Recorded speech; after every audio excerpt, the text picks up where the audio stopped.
બહારથી ક્રિસ્પી અંદરથી એકદમ સોફ્ટ ગરમી માટે નાસ્તો. હેલો ફ્રેન્ડ્સ, હું છું શીતલ. તમારું સ્વાગત છે મારા કિચનમાં.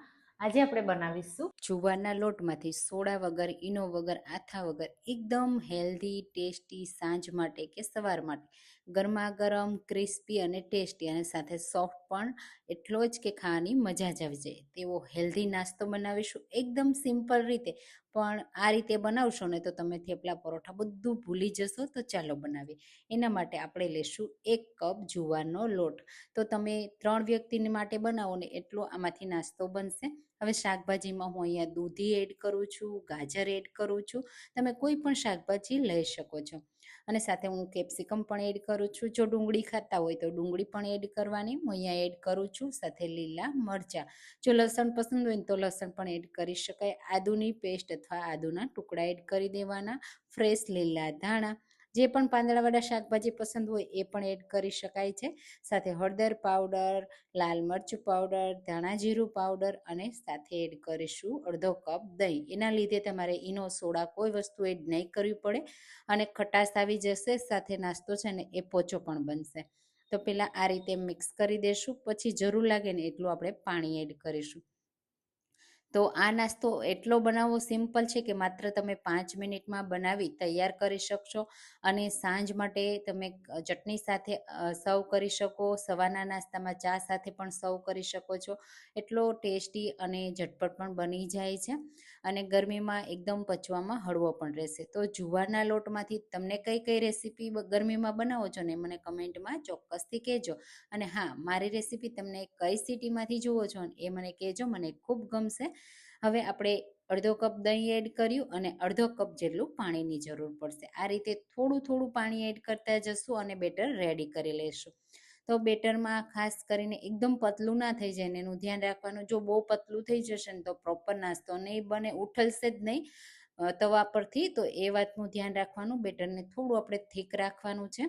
આ રીતે સરસ રીતે મિક્સ કરતું જવાનું. અહીંયા આપણે રવો એડ નથી કર્યો. જો તમારે ગ્લુટન ફ્રી એટલે કે હેલ્ધી ટેસ્ટી અને એકદમ ક્રિસ્પી બનાવવો હોય ને તો તમારે રવો એડ કરવાનો. પણ હું અહીંયા ગ્લુટન ફ્રી બનાવું છું તો રવો એડ નથી કરતી.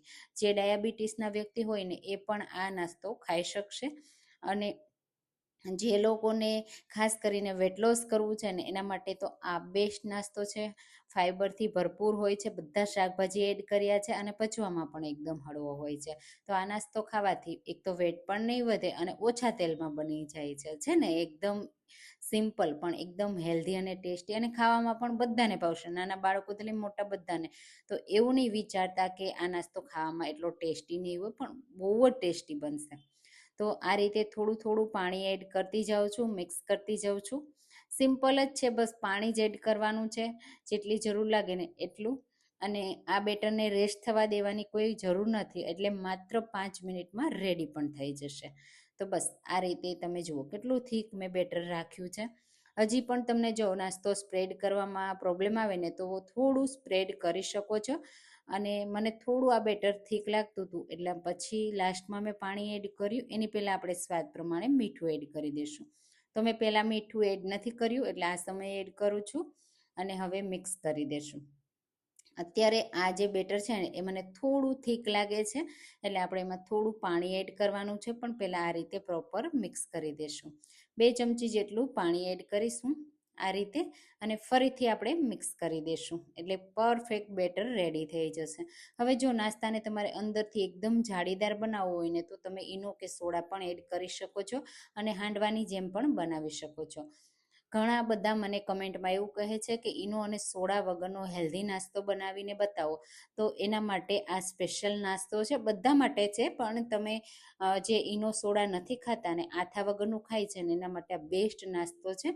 હવે કોઈ પણ આ રીતનો નોનસ્ટિક તવો કે આ રીતની કોઈ પેન લઈ લેવાની જેમાં નાસ્તો બિલકુલ ચોટે નહીં અને થોડું તેલ લગાવી દેવાનું.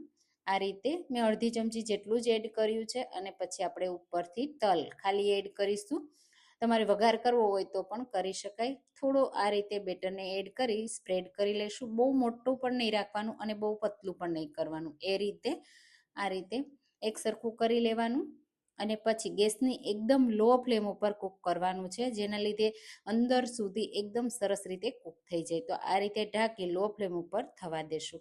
2 થી 3 મિનિટ એક સાઈડ થવા દેવાનું અને પછી સાઈડને ચેન્જ કરવાની. આ રીતે થઈ જાય એકદમ સુપર સોફ્ટ હોવાને લીધે આ રીતે પ્લેટમાં લઈ લેશું. તમે જુઓ એકદમ સોફ્ટ છે ને.